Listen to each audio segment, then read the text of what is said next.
भाई आज मी स्वतः हरभरा मूग दाल ओट्स मिक्स चिला बनवला होता आणि आय वॉज नॉट शुअर की कसं बनेल. आणि आय वॉज थोडं कॅमेरा शाय ऑल्सो, म्हणजे जास्त असे व्हिडिओज काढत नाही. आणि थोडं मम्मी थोडं फ्रेंड असं मिक्स करून रेसिपीज त्यांनी सांगितल्या, कन्सिस्टन्सी कशी ठेवायची. केले झोल झपाटे केले, पण स्वतःच्या हातचं बनवलेलं खायला जी मजा येते, I just show you how it is looking.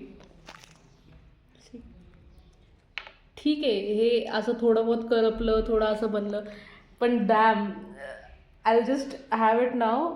आणि सांगते मी कसं झालं आहे. सॉस वगैरे सोबत नंतर खाईल. बनले ओके. डाएट फॉलो करायचे, सगळं खायचे, नीट करायचे, तोंडाचे चोचले पण पुरवायचे. This is really amazing and I am super proud of my self, patting my own back. झाले, क्रिस्पी पण आहे, छान आहे. It is good man. बनवा स्वतः कधीतरी, जेव्हा मी असं कॅमेरा फ्रेंडली होईल तेव्हा I show you my recipe as well. आणि आय एम शुअर की थोडा थोडा स्वयंपाकावर हात बसत जाईल माझा, तसं I will make videos, more of videos. थोडे एकटे राहणारे जसे असतात तसे जुगाडू टाईप थोडेसे कुकिंगचे व्हिडिओज वगैरे येतील.